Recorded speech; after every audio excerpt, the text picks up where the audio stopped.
ಕಷ್ಟಪಡದೆ ಬೆವರನ್ನು ಭೂಮಿಗೆ ಬೀಳಿಸದೆ ಸಂಪಾದನೆ ಮಾಡುವ ದಾರಿ ಯಾವುದು ಕೇಳ್ರೆ ಅದುವೇ ಕಳ್ಳತನ ಮಾಡಿಕೊಂಡು ಬರುತ್ತಾ ಇದ್ದೇನೆ. ಪಂಚಜನ ಎನ್ನುವುದಾಗಿ ಹೆಸರು. ತಂದೆ ತಾಯಿ ಯಾರು ಪ್ರಶ್ನೆ ಯಾರೆಲ್ಲ ಮಾಡ್ಲಿ ಸ್ವಾಮಿ. ಹುಟ್ಟಿದ ಬೆಳೆದ ಅಂಗವಿದೆ, ಬದುಕನ್ನು ಕಟ್ಟಿಕೊಳ್ಳುವುದಕ್ಕಾಗಿ ಕಳ್ಳತನವನ್ನು ಮಾಡಿದೆ. ಇರುವುದಕ್ಕೆ ಸ್ಥಳ ಬೇಡವಾ? ಈ ಯಾವ ಪಾಪಿಗಳ ಸಹವಾಸ ಬೇಡ ಎನ್ನುವ ಕಾರಣಕ್ಕಾಗಿ ಕಡಲಿನಲ್ಲಿ ವಾಸ ನಮ್ಮದ್ದು. ತೊಟ್ಟಲೊಂದು ಹಡಗುಂಟು ನಮಗೆ, ಎಲ್ಲಿ ಬೇಕಲ್ಲ ಸಂಚಾರ ಮಾಡುವುದು. ಆದಂತ ವಿಶೇಷ ಕಳ್ಳತನ ನಮ್ಮದ್ದು. ಮಕ್ಕಳು ಕಳ್ಳತನ ಮಾಡುದು ಒಳ್ಳೆ ಸಂಪಾದನೆ. ಹೌದಪ್ಪ, ಯಾರ ಮಕ್ಕಳೇ ಆಗಿರಲಿ ಎಲ್ಲಿಯೇ ಇರಲಿ ತರುವುದು ತಂದು ನಾನು ತಿನ್ನುವುದಿಲ್ಲ, ನಾನು ಬಳಸಿಕೊಳ್ಳುವುದಿಲ್ಲ. ಬೇಕಾದವರಿಗೆ ಕೊಡುವುದು, ಅವರಿಂದ ಹಣ ಪಡೆಯುವುದು. ಹೀಗೆ ಕಳ್ಳತನ ಮಾಡುತ್ತಾ ಬದುಕುತ್ತಾ ಇದ್ದವ ಕಾಲಗಳು ಉರುಳಿದ್ದು ನನಗೆ ಕೊಡಬೇಕಿಲ್ಲ. ಆದರೆ ನಮ್ಮವರು ಹೇಳುತ್ತಾ ಇದ್ದಾರೆ, ಒಂದು ಬೊಬ್ಬೆ ಇಡ್ತಾ ಇದ್ದಾರೆ. ಯಾರೋ ಇಬ್ಬರು ಮಕ್ಕಳು ಬಂದಿದ್ದಾರಂತೆ, ನಮ್ಮಲ್ಲಿ ತುರಕ ಸಿದ್ಧರಾಗಿದ್ದಾರಂತೆ.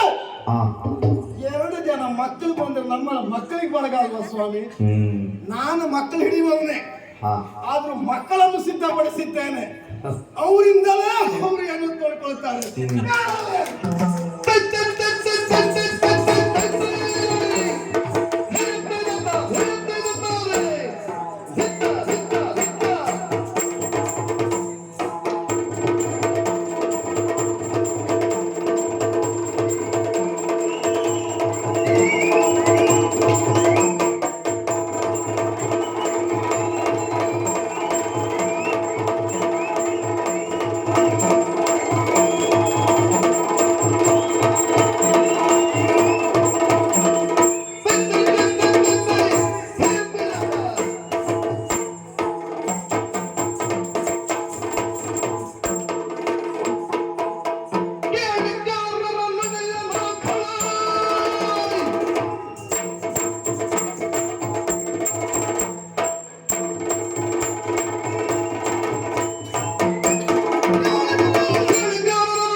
ಇವರನ್ನು ತಿರುಗಿಸ್ತಾ ಇದ್ದೇನೆ.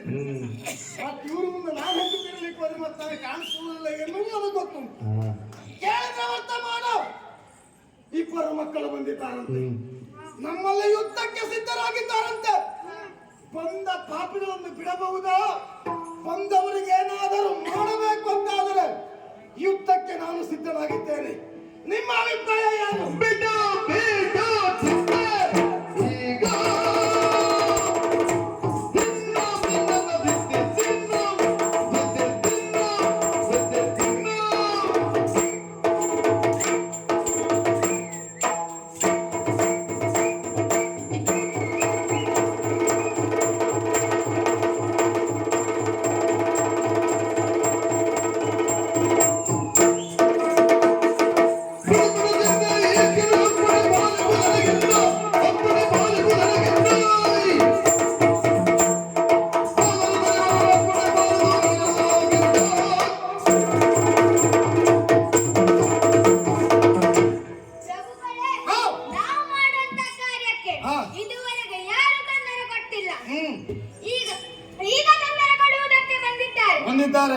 ಆದರೆ ಅವರಿಗೆ ತೊಂದರೆಯನ್ನು ತಂದುಕೊಂಡಿದ್ದು ನಮಗೆ ಅರ್ಥವಾಯಿತು. ಮತ್ತೆ ನಮ್ಮ ಸುದ್ದಿ ಬಂದ್ರೆ ಅವ್ರಿಗೆ ತೊಂದರೆ, ಮತ್ತೆ ನೀವು ಸುಮ್ಮನೆ ಅವರ ನಿಮ್ಮ ಉಪದ್ರ ನಾನಾಗ್ಲಿಕ್ಕಾದ್ರೆ ಮಾತ್ರ ಸಹಿಸಿಕೊಂಡಿದ್ದಲ್ಲ ಬಿಟ್ಟರೆ ಹೇಳು. ಯಾರೇ ಆಗಿರಲಿ, ಹೇಗಾಗಿರಲಿ, ಬಂದ ಅವನನ್ನು ಶರಾಗದಲ್ಲಿ ಕೊಂದು ಮುಗಿಸುತ್ತೇನೆ. ಇನ್ನು ನಮ್ಮ ಕಾರ್ಯಕ್ಕೆ ತೊಂದರೆ ಆಗದಿದ್ದಾಗ ನಾನು ನೋಡಿಕೊಳ್ಳುತ್ತೇನೆ.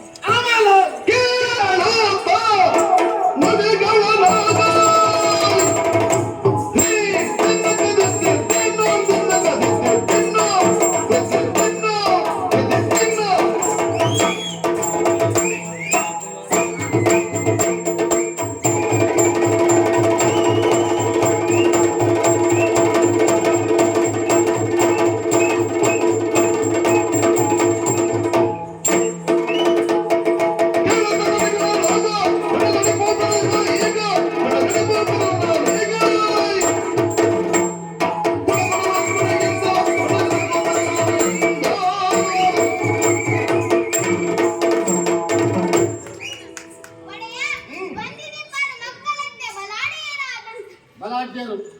ನಮ್ಮ ಮುಂದೆ ಚಿಕ್ಕ ಮಕ್ಕಳ ಬಲ ಹೇಗೆ ಆಡುತ್ತದೆ? ನಿಮ್ಮ ಮುಂದೆ ಚಿಕ್ಕ ಮಕ್ಕಳ ಬಲ ಏನು ಆಗ್ತದೆ?